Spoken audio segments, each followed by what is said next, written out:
Welcome, everyone. Good morning. I have today the honor to open this seminar, which I hope it will contain a lot of very nice and inspiring examples of the use of AI for concrete actions within the water management field. But today, I wanted to use this presentation to have a more general overview of what is the publication about and what is this interaction between AI and our field.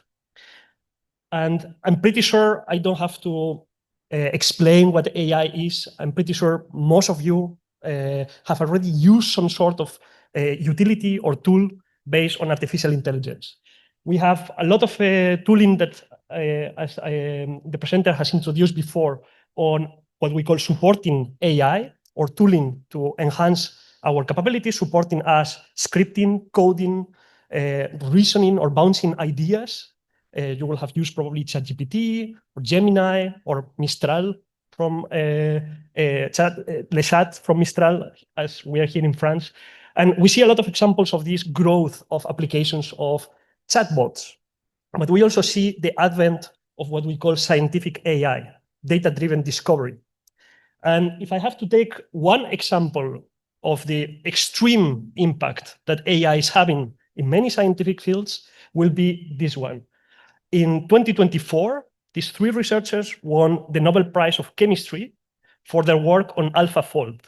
AlphaFold is a model that can predict, it's a machine learning model that has been trained to predict the structure of proteins based on their chemical structure. And before, that was an extremely hard and time-consuming task, proposing a new compound, describing experimentally its structure. And by having databases of enormous size on proteins and their structure, they have trained machine learning models to do those predictions. Today, with a relatively high degree of accuracy, they can predict at very, very minimal cost what will the structure of a protein will be. And that has revolutionized structural biology. We have another example closer to our field of water management.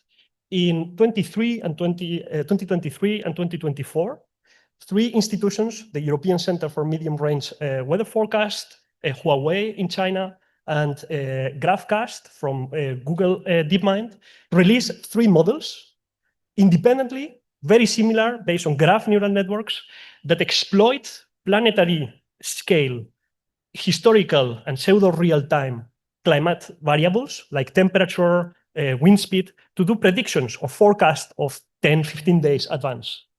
And they can do that with a multiple of variables, rainfall, wind speed, temperature, humidity, and they can already show in many benchmarks that they are outperforming their traditional classical physics-based weather forecasting systems. And this is already something that is quite close to us as the water management field. A few months ago, our colleagues in UNESCO conducted a survey asking colleagues in the field of how they feel about AI and their impact in the water management field. And they answer with what they believe are constraints or limitations currently, but also on the strengths or the perceived strengths.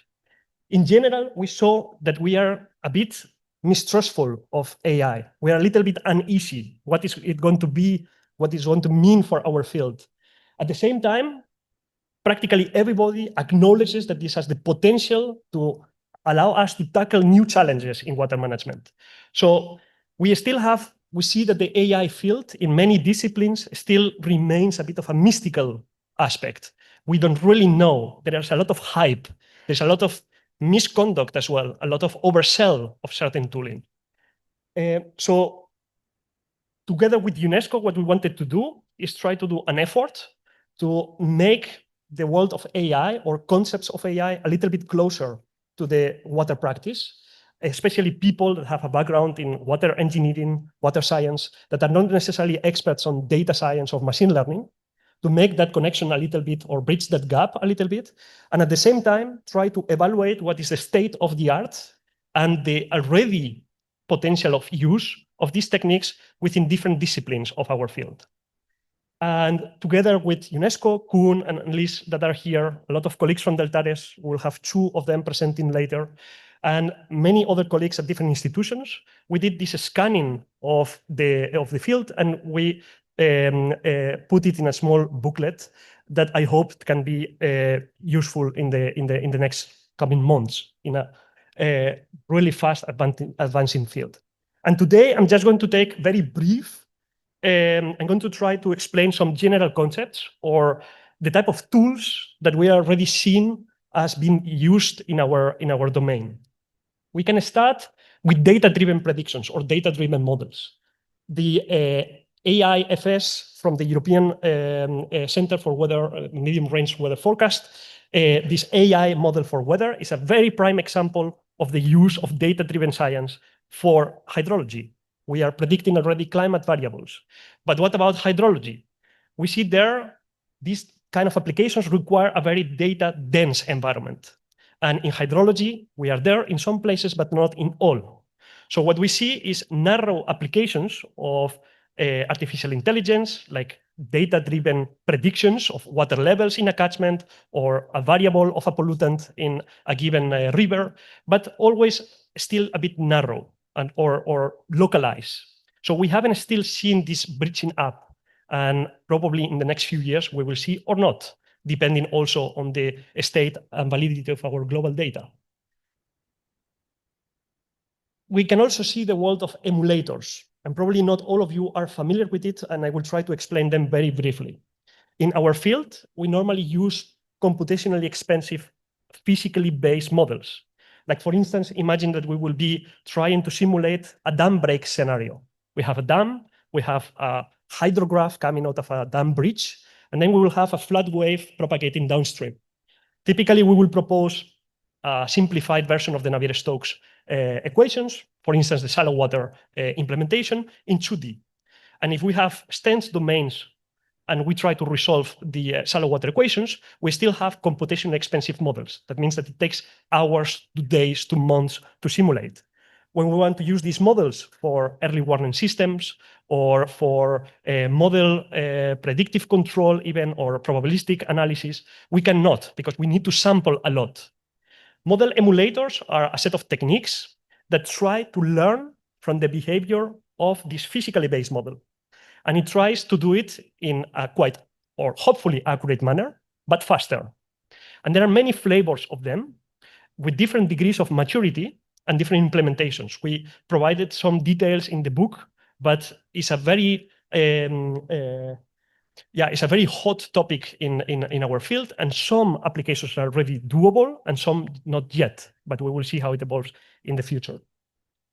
There is also, coming from the world of computer vision or artificial vision, we see a lot of applications in our field. From this subfield relates to the extraction of data from imagery or videos that they can come from remote sensing data. For instance, we can automate the detection of hydraulic structures like dams from space and not having to manually delineate that, but having an automated model.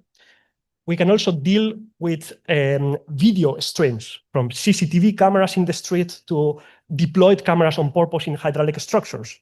We can automate these tasks that before they were restricted to human, being labeling manually an image or characterizing an image. Now we can automate it. And to finalize on these kind of 4 domains of applications, we see also the advent of large language models, and in particular, multimodal models.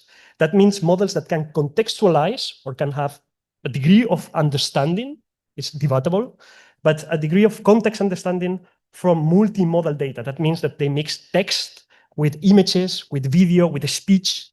And you have examples, for instance, coming from ChatGPT or Gemini, etc. We see some of these applications that not all of them are very mature yet, but we see some early applications in the water management field. Specifically, for instance, we see applications on now we can deal with very large data sets. For instance, I have some colleagues that they have tens of thousands of engineering reports on groundwater salinity around the world. If you would like to go to a place and extract the data from there locally, you will do a keyword search. You will search your database based on keywords. Now we can embed these very large data sets with these large language multimodal models, and we can automate the contextualization of these reports. We can contextualize the images, the text, and extract the information and interact with our data. Also, what we call multi-agent systems. These large language models can be trained for performing particular tasks. This is an example of some colleagues in the University of Exeter. I have not tested it myself, but they recently released what they call OpenFOAM GPT.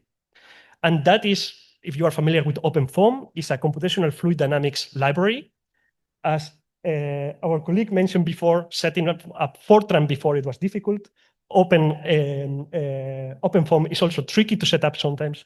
So these multi-agent systems can configure to support an engineer to automate certain tasks. So for instance, asking to generate a mesh, refine certain parts of the mesh, asking what type of equations or what type of implementation will be recommended under this case. And this, they have proposed a case. I haven't tested it yet, but we see a lot of efforts also at Deltares and other institutions trying to facilitate the setting up of models and the setting up or the acceleration of setting up models. And just very briefly, because we don't have too much time today, in this publication, we try to assess what was the degree of maturity of different aspects of artificial intelligence for water management. We see that computer vision applications, so the automation of satellite and remote sensing data or video or images, is rather mature, and we see already transfer of those techniques to the field, to field implementations. Regarding model emulators, probably you have heard physics-informed neural networks or other approaches. They are a very hot topic in research, but they still are remaining in the academic field. We still do not see the proven cases in the field beyond reduced dimensionality problems. We see examples already like GraphCast or the European Center for Medium Range Weather Forecast applications of data-driven models, specifically for weather forecasting in the short term. And we see them already proven and having good benchmarks in it. So these are physics that are very similar to our fundamental physics in hydrology. So shall we expect this to transfer to our field? I think something that we have to bear in mind is that models rely, or these data-driven models rely on data. So we have to pose our questions. Is our data good enough and generalized enough? Specifically, we deal with a lot of extremes when we do flood forecasting or we do drought forecasting. We deal with extremes. And extremes, by definition, they're low probability processes. So we have very few data points on that. Can we trust these models to bridge that gap? So there is still a lot of effort of the scientific community to prove practitioners that these are validated models. And just to finalize, the Messier director of UNESCO mentioned it before, the ethical aspect of the implementation of AI is extremely relevant because we are seeing a disruption of our systems, our probably economic and social fabric systems.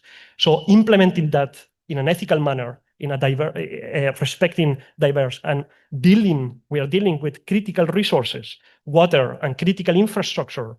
So we have to be very careful of how to implement that.